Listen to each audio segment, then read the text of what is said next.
Hello, everybody. Welcome back to Psychedelics today for our Friday episode, Solidarity Fridays. I think we keep talking about maybe changing the title of this series, but we'll see what happens. Today we are joined David Drapkin. Welcome. So it's the two Jersey boys here, David and me, Kyle. I'm excited to chat today. Before we get going here, just a reminder, thanks for everybody for checking us out, listening, supporting us. And if you didn't follow us on Instagram, you might have missed the news that we just hit our 2 million download milestone on the podcast. So just want to say a huge thank you to everybody that listens here and supports us at Psychedelics Today. Much love, much appreciation. Couldn't do it without you. So thank you so much. And if you're new to the show, be sure to subscribe to us wherever you listen to podcasts. That helps out. And if you're feeling called to it, you can leave a review on iTunes. That helps us out too over there. If you want to support the show, patreon.com/psychedelics today. And then we also have some upcoming classes. So we just kicked off our Navigating Psychedelics for Clinicians and Therapists class for the summer.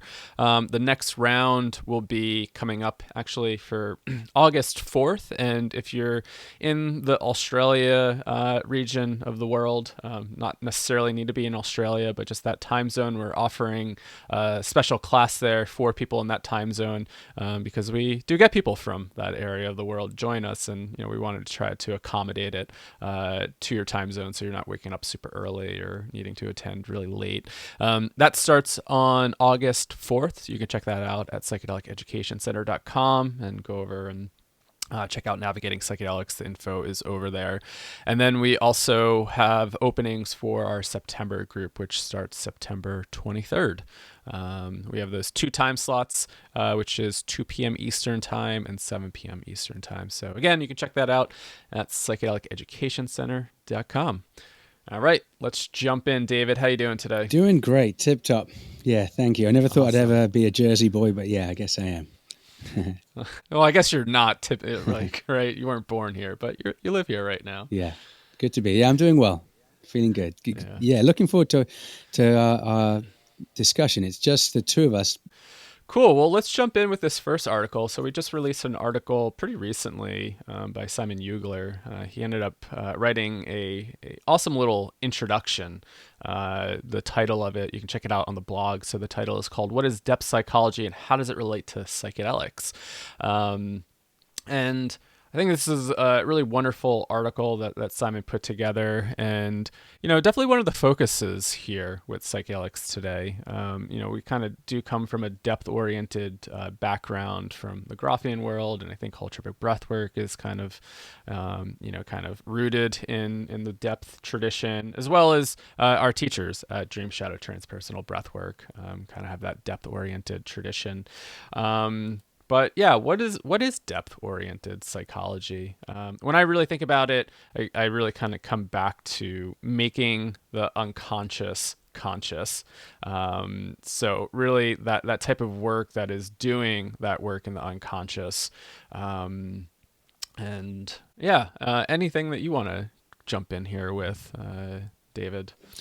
Yeah, in my month of being at Psychedelics Today, I've really got to see just how deeply ironically, depth psychology kind of runs through the organization, and you and Joe and Michelle, and what we're building here. So I'm loving it, particularly coming from the mainstream, kind of cognitive-based model, and I'm feeling like the way that society has developed it's become this very kind of right brain, rigid, cognitive entity, and I think we really need to come back to some more depth psychology and how we identify ourselves as being, very deep in our nature. And I also really like that the recognition of the soul. And I think there's not many traditions of, psychotherapy that recognize that we're spiritual beings, that we have a soul, and it's kind of infinite. And so this idea of depth psychology being this unlimited exploration of our infinite essence and soul that is at one ours uniquely individual, and at the same time part of this collective unconscious. So I'd love us to unpack some of that the nature of the soul and the collective unconscious in particular. And I love the concept of synchronicity as well, Carl. So yeah, there's just tons to unpack here. Right. Yeah. And I always wonder, like, yeah, why some of these isn't very mainstream, like the school of thought isn't so mainstream. And I guess it comes back to like a few reasons. It's really hard to measure the soul, right? It's hard to measure depth oriented work. And, I think that's one reason why it really hasn't been studied much. How do you study these kind of abstract concepts within psychology? I remember being part of a archetypal psychology class in my grad school. And the instructor there was kind of talking about, he was speaking from James Hillman. James Hillman is formed the school of archetypal psychology, but really kind of talked about how Freud and Jung, their psychologies weren't necessarily a science. They were mostly a mythology, and they were kind of like their mythology. And yeah, how do you kind of pass that down? How do you systematize that? How do you measure that? It kind of doesn't really fit in the box of scientific exploration at times, right? So. But on the other hand, when it comes to psychedelics, it can be a very useful tool when we're thinking about what do all these images mean when they start to come up in the psyche? What happens when we do confront synchronicity? How do we make sense of that? So to some degree, it also starts to blend into some of the transpersonal aspects when we start to think about synchronicity and stuff like that. Or what happens when like archetypal themes show up in the sessions? How do we make sense of archetypes?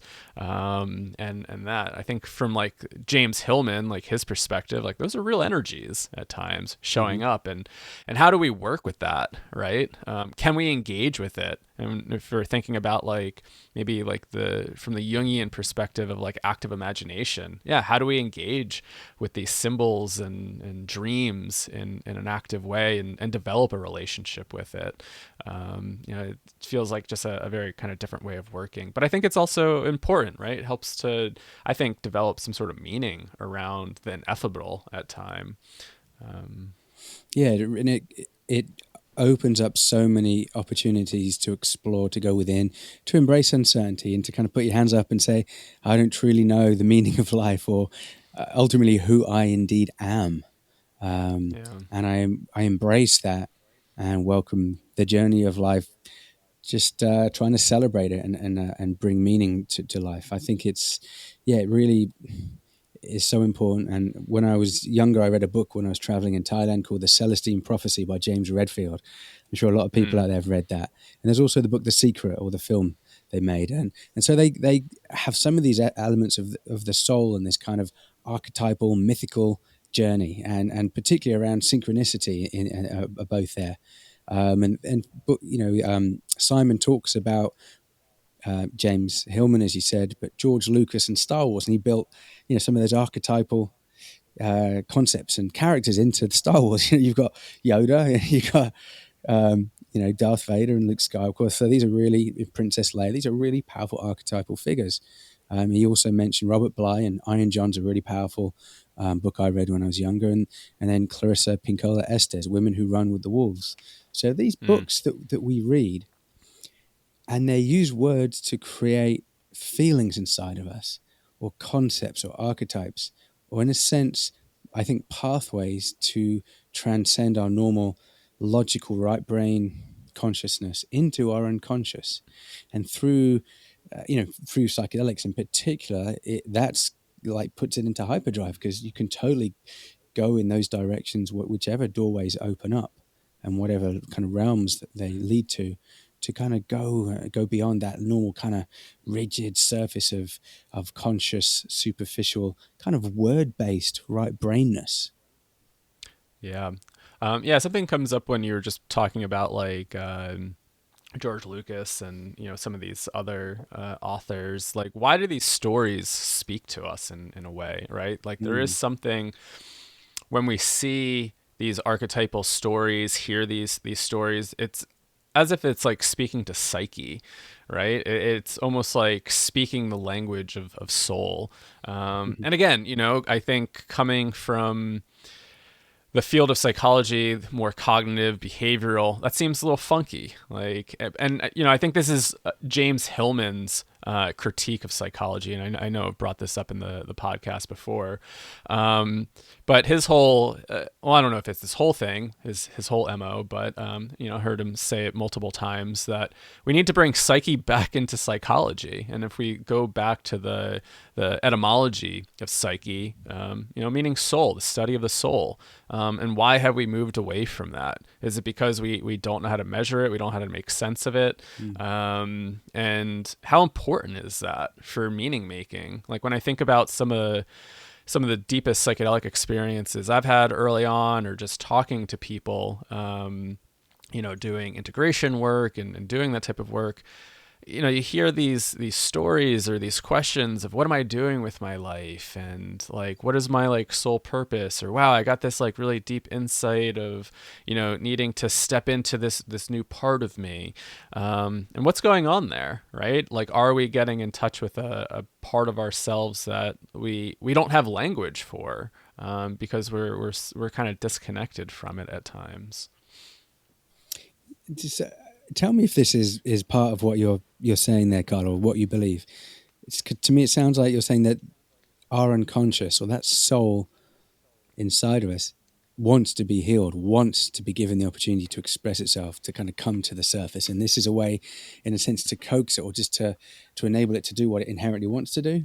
Do you feel that? Yeah, and I mean, like when you mention that, kind of two things pop up in my head. Like one is, the Groffian concept of the inner healing intelligence, right? With psychedelics, if we're able to create that space for the inner healer to do its work, it wants to move towards healing. Like it wants to move towards wholeness. Psyche wants to move towards wholeness. Something from like James Hillman, when he talks about the difference between soul and psyche, or soul and spirit. So like when Hillman talks about it, like saying spirit could be kind of like, more associated with that spiritual aspect. Maybe, it's related to this idea that, this spirit is inhabiting this meat suit, and it may leave when we die.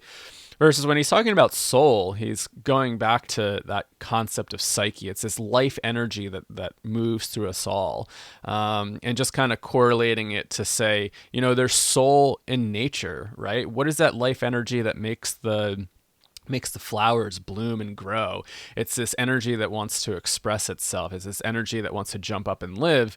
And, same with the human soul, human psyche. There's this energy that wants to kind of jump up, live, express itself.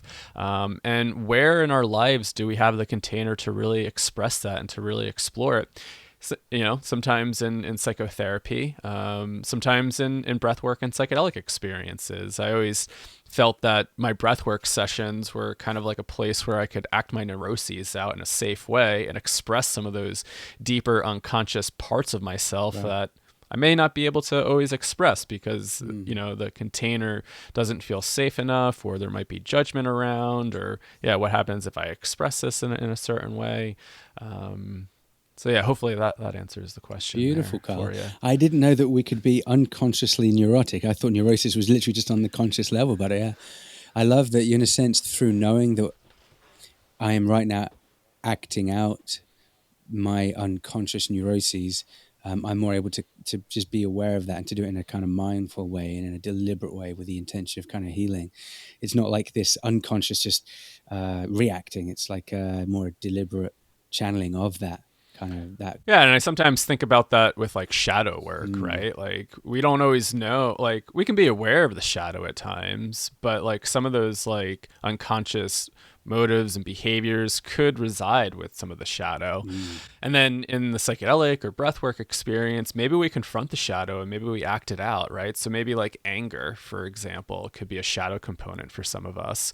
And we just bury it down. And then sometimes we'll say, give an example, maybe the shadow aspect of our anger is more this like passive aggressive type of personality because we don't know how to authentically express it in, say, like a healthy way or a way that doesn't feel so negative. But in the breathwork session, for example, maybe we're able to confront that anger, that shadow part that we suppress.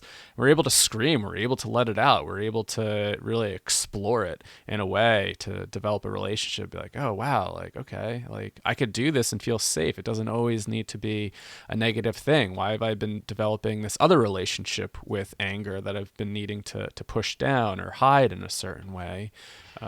So yeah, just some thoughts there. Yeah, I also had a thought listening to you, Carl, that the unconscious and doing this depth psychology makes it a lot more easy to do that kind of trauma informed work, that's particularly if it's more somatic based as well, because it's again moving away from that rational cognitive model.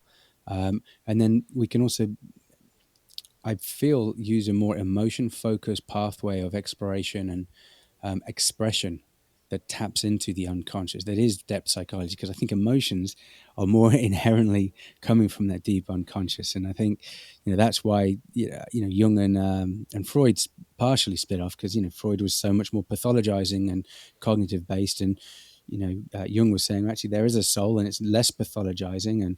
And so some of the people that you and I know in the space, Carl. So Adele LaFrance has got her emotion focused model, and I feel that's again tapping into the unconscious. And Gabor Mate and Bessel van der Kolk, these are all people that, in a sense, is this depth psychology, or is the methods that they're using that are more trauma focused, emotion focused?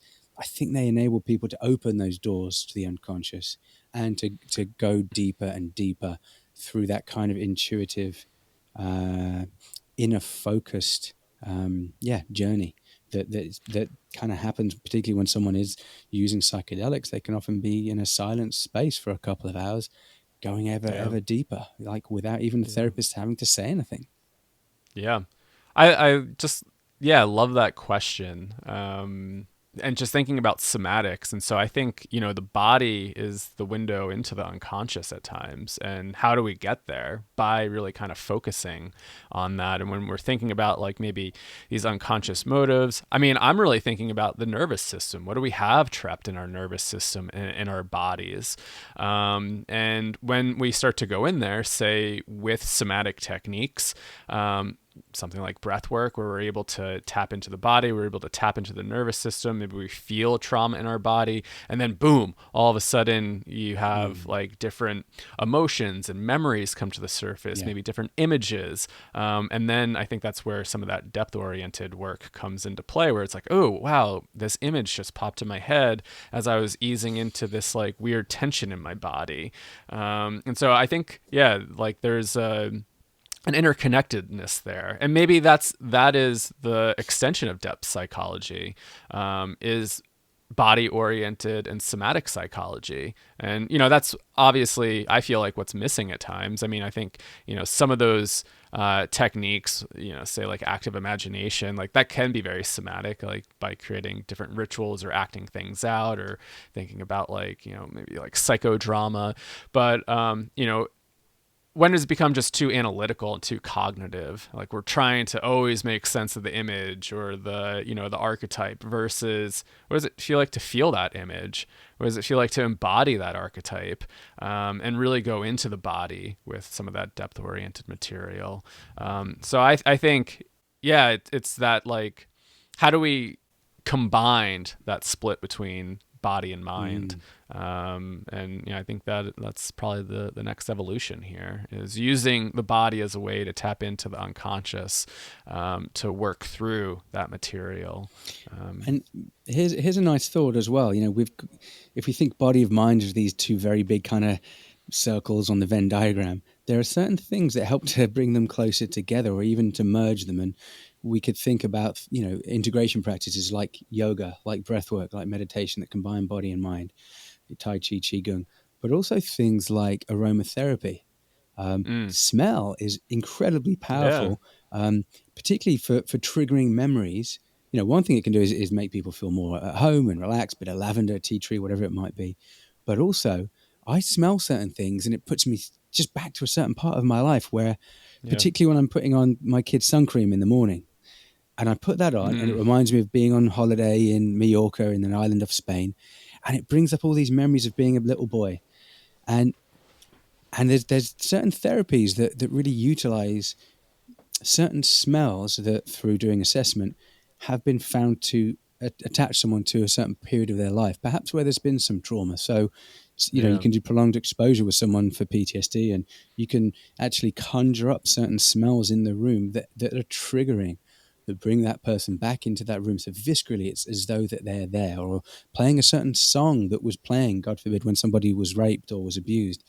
And yeah, we wouldn't Mm. want to do that, but sometimes it can actually just enable a person to reprocess those memories, and if it's done in a very professional and deliberate and timely way.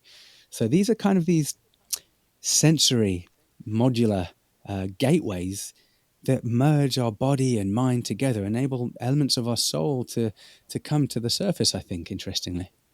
Yeah. Yeah, I love that. Smell is so powerful.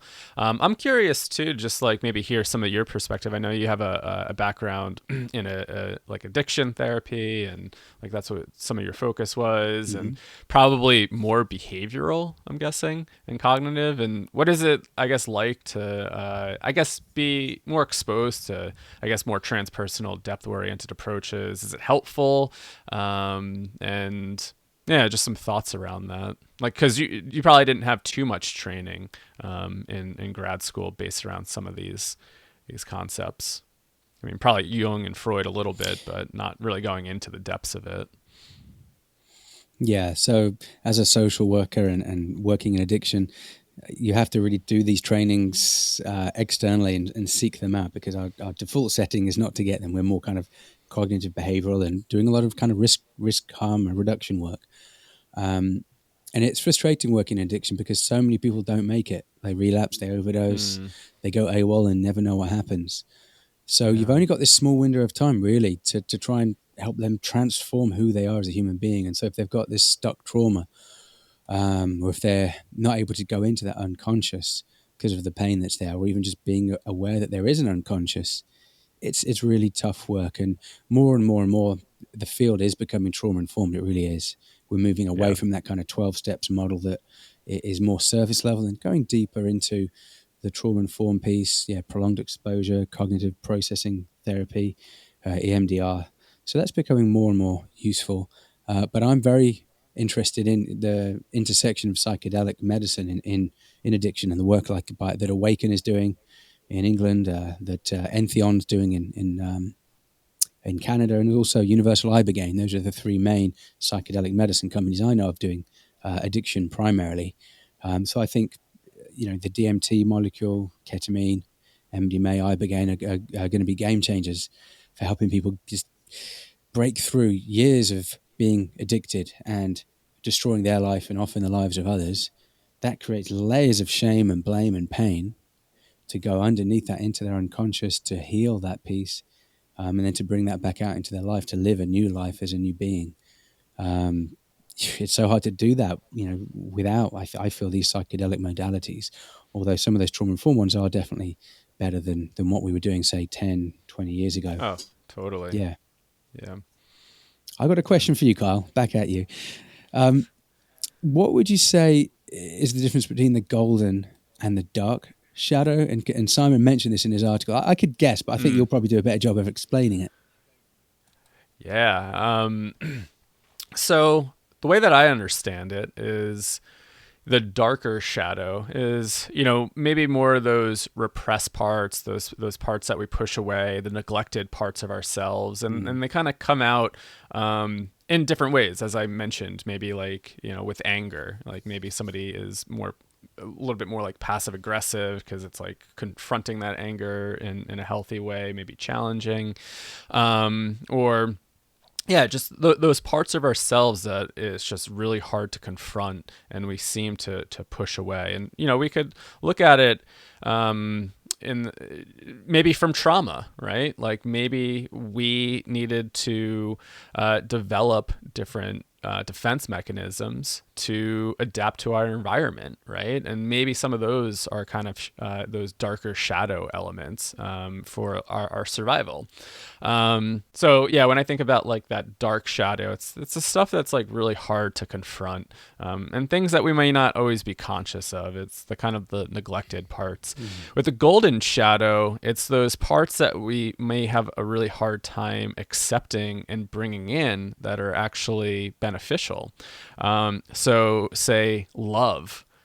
What does it feel like? Maybe feeling love may be really challenging to bring into your life. When I think about psychedelic work, I think one kind of golden shadow aspect is maybe, yeah, feeling some of that joy, feeling some of that love, surrendering into the bliss, right? Sometimes that may be really, really difficult. And we could come back to, say, like, some trauma-informed approaches when relaxation is actually really threatening to the nervous system.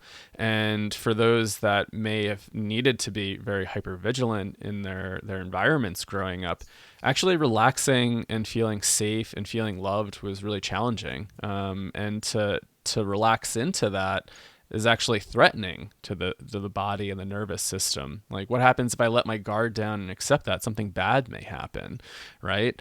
So that would be an example of like golden shadow material, where it's like hard to embrace the lightness in the world, hard to embrace that joy, the bliss. It's something that we may push away, because if we do embrace it, what type of negative consequence may we have, right? And I think about like expression too. Like, what if, like, you as a child, you may have expressed a lot of happy emotions, and maybe you were shunned by it, or like told to shut up.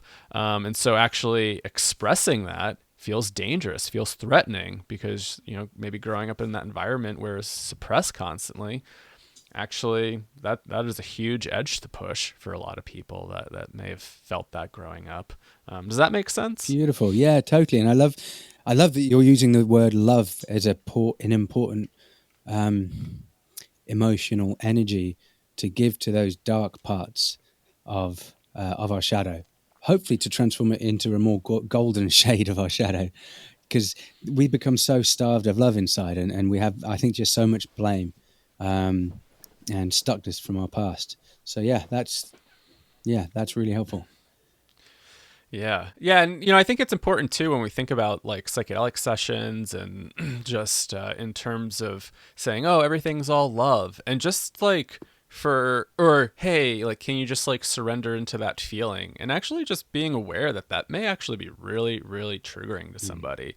Maybe somebody doesn't have the capacity to feel that because it actually feels threatening to them. And even just, recognizing that in clients when that golden shadow material comes up, not to push it. How do we, do more of that titration and develop a relationship with it? How do you like bring a little bit of that feeling in at times, versus saying, everything's just love. If you're just able to feel that and relax into it, you'd be healed. And it's like, well, for some people that is actually really, really, really difficult. And not to shame people for not feeling that way, right?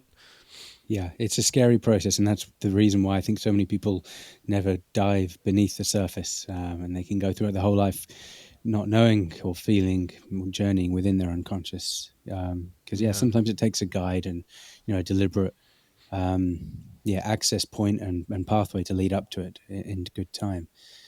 So we should probably move on, but I think before we do, we wanted to wish Carl Jung a happy birthday. I think it was his birthday this week. The 26th, July 26th. And it was also Aldous Huxley's birthday on the 26th as well. They share the same birthday. And so as a birthday present for our listeners, we have a course available on our website, the psychedeliceducationcenter.com. And the course is called Imagination as Revelation, the Psychedelic Experience in the Light Jungian Psychology. And so if you want to get 20% off, you can. This 20% off is until August 14th, and you can use the code Jung267. So go ahead, and if you're interested in what Carl and I said, jump in there and you'll get a lot more juicy stuff. Yeah, and we also have another course on the shadow of psychedelia too. That's also another one to check out. But yeah, check out the Jung course that Johanna Hilla put together. Really wonderful kind of overview of Jungian psychology, as well as how it could relate and help out understanding psychedelic experiences.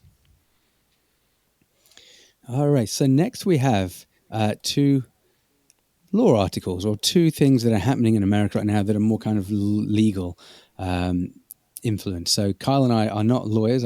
We have to put that disclaimer out there, but we're going to come at it from our perspective. So the first one is an article that is by Law 360. It's titled "The DEA Should Allow Psychedelic Therapy," and this is regarding a case in the Ninth Circuit Court regarding the right to try law. And the attorney who is representing this case is Catherine Tucker from Emerge Law Group. And the case, I'll read from the article from Law 360. The case marks the first time that federal appellate courts have been asked to review the interplay between the right to try law and the Controlled Substances Act. So there are right to try statutes in 41 states that 41 states have said, yeah, we want to kind of, build that into our statutes and make that an applicable kind of channel and mechanism for people to apply through. And so, Catherine Tucker is representing a doctor who's working with a couple of patients that have a terminal illness, and they applied for these patients to have the right to try psilocybin. Because there is very good-looking preliminary evidence that it really helps people with end-of-life anxiety and depression. And the DEA said no. And it seems to be from the article that they're challenging this because does the DEA actually have the right to say that? Are they actually aware of their responsibilities? So it goes into some pretty lengthy legal manifestations of that. And there was another article that was mentioned in Law 360 that we looked up. It's in the Cato Institute. And they published this article on May 21st. And this article is called Advanced Integrative Medical Science Institute versus the DEA. And in that, it goes into a little bit more information about this right to try case. And there it mentions the Dr. Sunil Agarwal. I think is in Washington State. I think that's my guess. So yeah, we'll build this out. But what are some of your thoughts? What are you taking from this case? Yeah, I know. I just pulled up the last podcast that we talked about this. This was on Solidarity Friday 67, July 9th. And I remember we were kind of chatting about this because the DEA, denied request for some cancer patients. And they were talking about the DEA kind of having power, or the Right to Try Act didn't really include Schedule 1 substances, and that was their argument of why they would deny that. And I think it's really important for these folks to challenge that. I'm just thinking about where does the DEA step in with like medical use here? And again, I don't study law or politics enough to really kind of, I guess, like have a strong opinion on this. But who is granting that? Like, if the FDA does say that there could be like a breakthrough therapy here, and where's that right to try law coming from? Like, is the FDA granting permission for doctors to be able to prescribe substances that are going through clinical trials?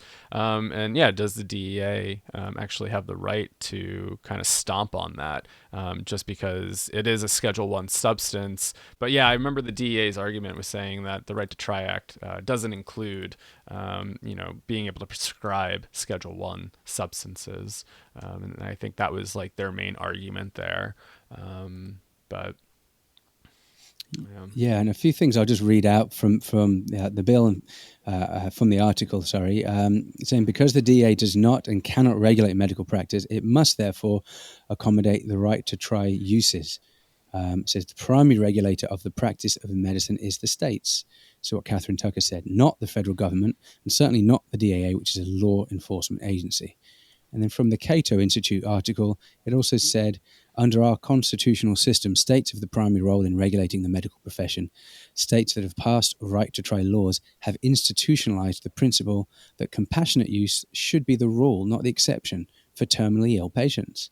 The DEA's refusal to accommodate the right to try needlessly undercuts this goal and the state laws that safeguard this autonomy for patients. So again, we're talking about two people that are terminally ill here. And there is very good research so far showing that psilocybin is incredibly helpful at working with that. Yeah, and it's just sad, I guess, like that, there are clinical trials going on with psilocybin and end-of-life therapy, and this law exists to be able to experiment with experimental treatments, and that the DEA is just trying to come in here and block that because it's still, federally illegal and controlled, it's a Schedule 1. Yeah, I don't know, just sad to think about that, how beneficial could this really be if we were able to really use this bill, to help people transition, in their last days. Yeah. Yeah. And then the second article, Carl, should we jump into that one? Yeah. It is titled Psychedelics, Religion, and the DEA's Quest for Soul. And so that's an article that Gary Michael Smith wrote for Psychedelics Today. So it's on our blog if you want to go check that out. And this article is about the Soul Quest Church of Mother Earth, which we'll abbreviate to Soul Quest as it often is. And the federal law this is tapping into, Carl, it's the Religious Freedom Restoration Act, isn't it? And the First Amendment, I believe, the two main kind of legal mechanisms here that are looking to be enforced around the use of ayahuasca, I think particularly, but potentially more than just that one compound. Yeah. So I know this has been kind of like an ongoing thing with Soul Quest for a while, where I believe they kind of had a cease and desist letter from the DEA, and then tried to go through this Religious Freedom Restoration Act and try to file an exemption to be able to provide ayahuasca as part of their church services. And yeah, just, I mean, kind of crappy to hear that the DEA has denied their request there, we before we got recording here, David and I were just kind of talking about the DEA's right over kind of controlling religion, and Gary makes some really interesting examples here in his article, just even talking about the Eucharist, like if the DEA coming in and kind of controlling that within the church services, and how do you, I guess, like justify that is a genuine, I guess, practice within the church. And so just even thinking about like what type of authority does the DEA have over spiritual practices? Again, since it does fall within Schedule 1 substance, it does seem like they have ruling over that. But again, like, if we're trying to think about religious freedom, the DEA, what is their role here, trying to police religion and saying what you can and can't use there? Yeah, and a key part of the article is around least restrictive means. So Gary's saying, okay, even if the DA is going to be involved here, the fact that after 4 years of reviewing the application by SolQuest, they said just no, this is illegal, you can't do this, stop, or it's not going to be allowed. That's not really least restrictive. Least restrictive in my mind would be like, okay, let's see how we can make this work. So it seems to be that there is some bona fide religious use here. But I say I'm wearing my DEA hypothetical here, but I'm worried that people could overdose, or people maybe might not know what it might do to them, or that it's going to be smuggled from certain places, and there could be gangs involved in that.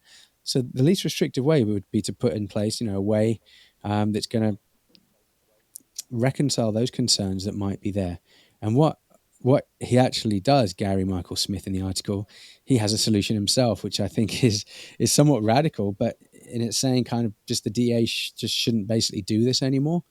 And their whole policy of reviewing these applications and then giving exemptions, which probably happen virtually never or hardly ever, Yeah. that shouldn't be this system. It's kind of inefficient, but just wrong. So he's saying that the burden of proof should really be on the DEA to prove why this right should be impinged upon, rather than these churches and religious organizations and practices having to prove why they should be able to practice their religion in this way. And so what he's saying is there should be kind of more of a blanket acceptance. He says, instead, the DEA should reduce its religious assessments to no more than requiring an attestation of religious intention and sincerity of belief, because that's basically what they're trying to do, the DEA. And it should be signed under oath and under penalty of perjury. And the DA could still mandate inspections of storage facilities and other non-religious aspects that are more kind of clinical security focus, perhaps. And so this is a much more simple way of doing it. So I think thank you very much for putting that down there. Yeah, I kind of like Gary's solution here to just entirely abandon the exemption policy to begin with. And I thought it was interesting that he also added, like, the DA could still mandate inspection of storage facilities and other non-religious aspects. And just, I guess, I think he was kind of talking about how it works in medicine as well, and could it kind of operate similar. And something David and I were chatting about before jumping on here as well was just, is there a possibility, again, I don't really know how SoulQuest operates, but from the DA's perspective, does it look like a church to them? And are they just sitting in mass every Sunday, or does it look like a retreat, right? And will they give religious exemption if kind of these church retreat type formats pop up? But it also brings up this notion of religion and spirituality and how things have really shifted, I think, in the past, few decades, and how a lot of the younger generations and just people in general maybe have abandoned, mainstream organizations, and they're finding their spirituality or their religion in these, different contexts, in different communities. And maybe for them to have a religious or spiritual experience, it is going to some sort of retreat somewhere. And it's not as programmatic of, I need to show up to this one location every Sunday, pray, and this is how it goes, versus maybe. And yeah, people are developing new ways to develop a relationship with their spirituality and religion. And so, yeah, those are some things that I was also kind of wondering too, as more of these kind of retreat church models start to pop up. Is there justification for religious freedom for these? And I don't know what the answer is there. Or even how the DEA is looking at that, or if they're even thinking about stuff like that. And especially, we were just talking about depth psychology and the soul as well. So there's definitely this connection with psychedelics to religion and spirituality, but in a different way than kind of that monotheistic model that we're kind of used to in the West. It connects more with that kind of naturalistic and indigenous and nature related and community focused lived spirituality. Yeah. Yeah. Awesome. You want to move on to the next article, which is... We did want to just tell people that if you want to go even deeper into this subject, we've got another free course on our website called Psychedelics and Religious Liberty in the United States. So that's free to use. You can just log into Psychedelic Education Center and jump in. Yeah, thanks for that reminder. Yeah, Joe put that together. It looks like a wonderful course. I haven't been through it yet, but if you want to learn more about all that, it's definitely a wonderful resource there. So next up here, Massachusetts lawmakers discuss bill to create psychedelics legalization task force at the hearing. So this comes from Kyle Jaeger at Marijuana Moment.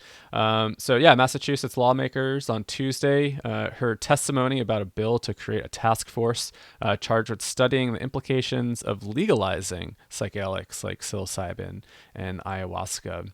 And the legislators' Joint Judiciary Committee met to discuss legislation with Rep. Mike Connolly. While members didn't vote on the proposal, the sponsor is able to make the case for the reform, noting the emerging research that suggests entheogenic substances hold significant therapeutic potential for certain mental health conditions. Yeah, they're really exciting. And I don't know, I feel like Massachusetts has always been pretty progressive, but I mean, just even thinking about the three towns or cities in Massachusetts that have already moved forward with decriminalizing entheogenic plants. So Northampton, Somerville, and Cambridge, Mass.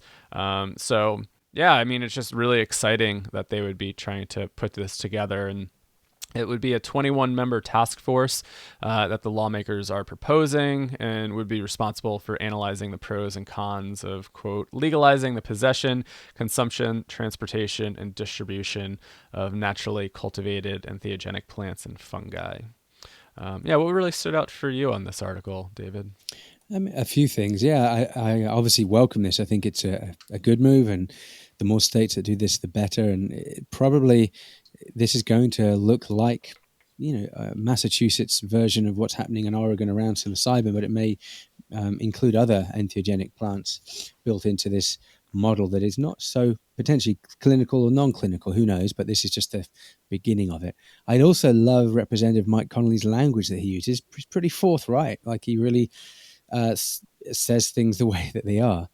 So he said on this week at the hearing, it was the Nixon administration in the 1970s that classified entheogens as Schedule I substances without any real scientific basis. It was more to do with politics. It was more to do with systemic racism that led to this classification and this criminalization. I think it's just great that a politician is able to stand up now and say that 50 years later, that what was true then, that was where it was coming from, and today's different. So he says today, when you hear some of the professionals, some of the researchers talk about this psychedelic medicine, they really feel like we've lost several decades of potential therapeutic benefit because of these arbitrary political decisions. And with this task force, there's really an opportunity for us in Massachusetts to bring policymakers and stakeholders together to make sure as this research advances, we can be ready with applicable policies. So don't repeat the mistakes of the past.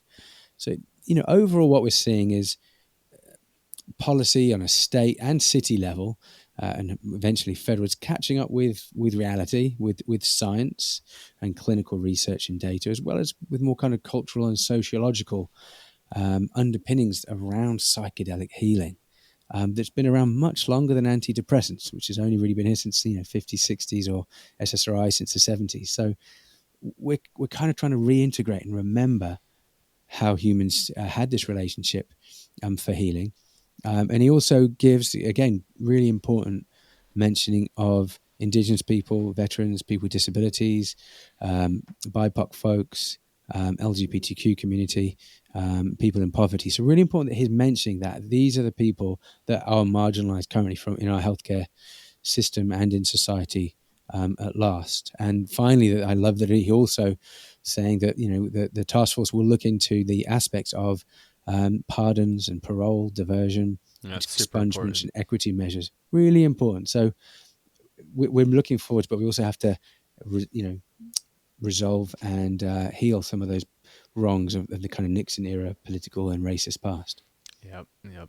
And yeah, I guess when I think about like pardons for criminal records due to entheogenic substances, I wonder how much those marginalized communities have been hit with entheogens versus like other substances. So now I'm going back to like, Carl Hart and just drug war policy in general, and the importance of just total drug war, change here, because yeah, I'm sure like those communities are probably hit pretty low with arrest for those types of plants and substances versus other plants. But yeah, I don't know. I just feel like we always come back to that at Psychedelics Today, and I think it's just important to I guess emphasize. Yeah, 100%. But yeah, Massachusetts, they're moving ahead, and lots of exciting things happening over there too. With like I think CIS is having cohorts there now. You have Mass General developing their research center. You got the clinical trials there with MAPS, and then also Poplar, right over at Harvard. What's that again, David? I know that you've been doing a little bit more research on that Yeah, organization. Poplar is the like an advisory body, and we'll be doing research, media publicity, looking into the law and policy aspects of psychedelics to ensure it's evidence based and accessible, and that there's kind of not a kind of corporate takeover, basically, so that it's so that on a federal level, people are going to be able to use these psychedelic medicines, and that it's going to be keeping in mind, the kind of the BIPOC, LGBTQ, justice, equity, diversity, inclusion aspects of operationalizing these medicines into the healthcare setting and into kind of law and policy. So really, I think it's got a 3 or 4 year initial life that it's been given funding for, but I imagine and hope that it's going to be live long and prosper, because I think it's really important to kind of act as a little bit of a watchdog and to call out any untoward practices. Sorry, a little bit of a delay there. Cool. Anything else that you want to hit on with that article before we move over to what's going on in Pennsylvania? No, let's move. PA, here we come. Go ahead, Kyle. All right. So it sounds like that there will be another kind of bill passed here. So in the near future, this is quoting from, just from the PA website here. State.pa.us. In the near future, we'll be introducing the. Wait a minute. I'm a little off. Yeah, in the near future, we will be introducing an attached legislation authorizing clinical study of the efficacy and cost benefit optimization of psilocybin assisted therapy in the treatment of PTSD, traumatic brain injury, and various mental health conditions, with the prioritization, I don't know, stumbling over that word, of funding and treatment of vets, Yes. first responders, and their families. And I know you had some critiques about this with prioritizing funding towards that population. I wonder if you wanted to just say a little bit about what you're thinking there. Yeah, I want to be nuanced and fair in how I say this, but I also want to, speak my truth about. I'm aware that veterans, first responders, obviously are disproportionately represented when it comes to mental health, and particularly PTSD, TBI, suicide. I think at least 50% more chance of suicide completion, and 20 veterans a day die by suicide. So there's that disproportionate kind of burden based on their work experiences for veterans and first responders. The piece that I feel a little bit unhappy about, in a sense, but I get why it's happening, is a lot of these bills, state level, and the one in Texas that came through a week or two ago, again, use first responders as this kind of white horse to make it a little bit more acceptable and that kind of pill easier to swallow, that we want to pass new laws and do more research into psychedelic medicine and healing. And whilst obviously I totally get why veterans and first responders are a marginalized minority, disproportionate risks of harm. Well, so too are quite a lot of other minorities in America. There's huge health inequalities in America, and the healthcare system kind of really reinforces that. And a lot of social determinants of health, particularly for BIPOC folks, LGBTQ, and kind of people in poverty, that reinforces these health inequalities around mental health, addiction, and particularly from a trauma perspective. So I just wish that the policies and the laws that are being pushed, and by states and some of the drug development companies that are also focusing on first responders and veterans, that they also gave a little bit more credit and attention to the mainstream community and to other minorities that also have a similar burden of disease. But I understand the kind of political expedience of using veterans and first responders because they're just more palatable to those political conservative classes. But at the same time, it kind of pisses me off in a sense, representing veterans and first responders who I've worked with a lot. In my last company is primarily veteran first responder focused in addiction and suicide prevention, that they're kind of being used as a bit of a pawn here. It just doesn't quite sit right. Yeah, yeah, and I feel like this is definitely a critique that others feel as well. And I know it's kind of a strategic move, and this new legislation in PA that they hope to push forward is kind of similar to what just happened in Texas. So really kind of focusing on psilocybin for PTSD in vets. I mean, to some degree, it's like, yeah, first responders, families, and vets, like, I feel like, definitely have served the country. And I mean, just even thinking about the trauma that a lot of first responders go to, especially after COVID, and being able to provide a form of treatment, I think that that's wonderful. But yeah, to the other side, it's like, yeah, what's the strategy here, right? It's like, I guess everybody can kind of empathize with that group, which I guess, is good, right? It kind of gets everybody on board. But again, yeah, right. There's so many other populations that are suffering. It seems like a lot of these bills are kind of oriented towards this group.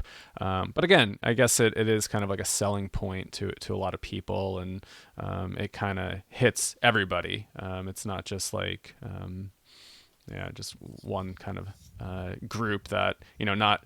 Yeah, I mean, I feel like everybody can kind of get behind it to some degree, right? And then, yeah, just also that this legislation will authorize limited cultivation of psilocybin under the authority of the state law for purposes of conducting more cost efficient clinical studies. So it doesn't sound like they'd be opening up a lot of treatment, but really just being able to do more research around this. But still exciting. I mean, when I hear that like PA is doing something like this, I feel like that's very progressive for that state. I think they have medical marijuana legalized, but I think they're still a little bit behind on the recreational use of cannabis. So, just somebody trying to push this through, I think that is also a huge win, and is really just kind of highlighting how the narrative around these substances are starting to change, and then people in government being able to see this. So, I think it's like a huge win as well that people in government are starting to look at this and be open to it. So.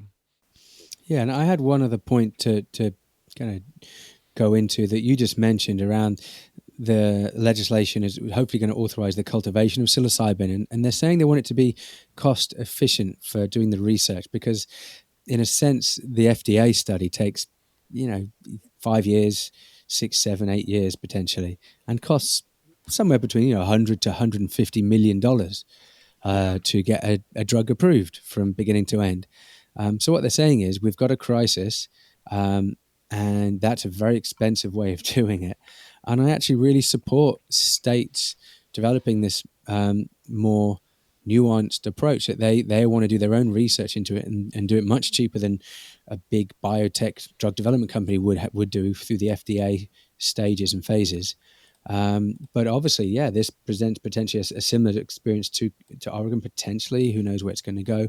Right. But again, a bit of a threat to Compass Pathways, other drug development companies that have put, tens of millions into their research and going down the FDA way. So I'm hoping that both will play out, that you can have the FDA way, and maybe that's going to end up being a more kind of boutique, expensive pathway, and there could be each of these states or even multi-state areas. So here in the Northeast, there could potentially foreseeably be 4 or 5 states that pull their resources together and have something that develops their research and their accessibility more in line with, say, the Affordable Care Act.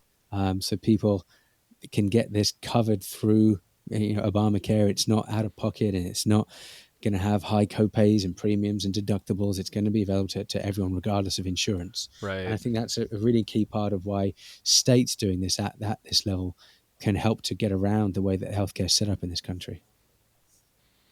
Yeah, totally. And I appreciate that they're talking about cultivation of psilocybin, and it's not just oriented towards, synthetic psilocybin. And yeah, how Mm. much cheaper will that be if they're able to really kind of get, these maybe small clinics up throughout the state to be able to do research studies and provide like therapy, and not needing to pay lots of money for an FDA approved medication, where they're able to grow their own. Mushrooms are pretty cheap, so yeah, that's exciting. And I hope more places like this follow through. I hope this passes. I think it's a win for all of us, even though I know some people, we're all in different camps at times, but I think any of these wins are really important for the movement, and just for the Yeah. healing, right? I mean, people need healing, so I think that's the main driver behind why I'm passionate about this. Yeah, and I think the more of these bills, and the more that we talk about them, bring attention to them, it just speeds up the process. This is going to happen. We all know it's going to happen. It's just a question of when it's going to happen federally, and which states are going to kind of be first movers. And it's great that we're bringing attention, because it does kind of act as a catalyst. And I think, we've spoken about right to try. We've spoken about kind of religious liberty. We're speaking here about state level, and kind of, DEA and FDA, and each of these different pathways of changing the law, and of in giving accessibility. There's going to be a range of options when it actually does settle down, and it's great that there's just more and more of these happening. So we just support all of these, hopefully as a unified whole from a 40,000 foot above. Yeah, we're seeing like this really overwhelming, powerful message that this has to happen soon, Yeah. and that it will happen soon. Yep. Yep. Awesome. Let's see. Do we have anything else on the agenda for today? I didn't get to go through this in much detail, but I guess it is worth noting that the House vote on Ocasio-Cortez's psychedelic research amendment shows rising support despite a defeat. So this was just published again in Marijuana Moment. So yeah, on Tuesday, the House defeated a spending bill amendment meant to promote research into the medical benefits of psychedelics like psilocybin and MDMA. But on the positive side, it states that they've picked up 50 yes votes since it was last considered in 2019. So, small progress. And I'm just glad that, people, again, in government, they're trying to fight for this, and just even, I guess, raising awareness and getting it out there. So. Yeah, thanks, Carl. And 50 votes more in favor in just 2 years is a pretty huge swing. And so I'm thinking, a couple more years of that, especially as more and more of this research keeps coming out, it really helps it to happen. And just to clarify, the reason this bill was proposed by Ocasio-Cortez is because right now there is basically embargoes and very, very strict limits on importing and storage and use of Schedule 1 drugs. Even though psilocybin and MDMA both have been designated as breakthrough therapies that need fast track research by the FDA. So it obviously doesn't make sense, and hopefully the politicians will be able to help, and the DEA will also kind of catch up with this. But it just doesn't make sense that these medicines, as they really are for healing, are still so strictly controlled, and so that scientists that want to do research on it are not able to, including cannabis. That's still Schedule 1 federally, and that has incredible potential for healing for loads of kind of transdiagnostic conditions. It's so frustrating, but slowly getting there, I hope. Slowly getting there. Yeah, politics is usually 50 years behind the science. But again, when it comes to research, I know I brought this up on a previous episode when we were talking about this. I think just from like an ethical perspective, as there is more use, and especially, I mean, when we think about cannabis, for example, just thinking about how hard it is to research cannabis, there's actually more psychedelic research than there is cannabis research, which is crazy. But I think some of that stuff got loosened up, if I can remember, that it's not so restricted to that grow site down in, where is that, Mississippi? Yeah, I think there is just one grow site that is federally legally allowed for research. Yeah, I think something may have changed there, but I don't remember off the top of my head. But yeah, just as more states are moving towards that, like, wouldn't you want research? Like, don't you want to understand the impact that it has on the body, the brain, how it has impacts on, society, and to limit it because of maybe some political views or, the stigma that's still attached to it? I think we're kind of doing a disservice to people by not understanding, the risks and the full risks and benefits here, which just kind of boggles my mind at times when it's like, we need more research, and why aren't we supporting it? As, again, more people are getting interested, more states are legalizing cannabis, and yeah, it's still really restrictive because it's all still wrapped up in these Schedule 1 substances. And again, maybe that's the way to that stigma, it's like, no, don't do it because it's still illegal. But it's like, people are doing it. We should have research. We should back research to understand this, to keep people safe. So I don't know, I scratch my head and go, what the hell's going on here? Yeah, it kind of makes my blood boil. I scratch my head and my blood does boil. Yeah. I have to be honest. So, because we want healing. There's just so multiple epidemics right now, and the world is in crisis. And boy, do we need these treatments to be available. So, there are no good these reasons why they're restricted on the research and on the use, and it just doesn't make sense. And I wish it would just speed up a wee bit. But yeah, overall, though, lots of positive stuff happening here, Carl. Thanks a lot for today, buddy. All right. Yeah, well, thank you for that, David. Yeah, I think we can both agree there. So we are well over an hour, so we should start to wrap this up. This was a fun episode. Really, really appreciated it. And yeah, I don't know, I just always really love the depth-oriented stuff too. But yeah, anything that you want to close with for today? I really enjoyed it. Yeah, it was lovely at the beginning, Carl, to go into the depth psychology. Yeah, real pleasure. Yeah. Awesome. Well, thank you everybody for tuning in, listening. Again, if you have any questions, you can email us at support@psychedelics today. And again, subscribe to our podcast wherever you listen to podcasts. And these Solidarity Friday episodes are also up on YouTube. So you could check them out if you haven't subscribed to our YouTube channel. We're trying to put more video content up there so you can see our smiling, shining faces. Have a great weekend, everybody. Yeah, thank you. And we'll catch you on the next episode. Thanks again, everybody.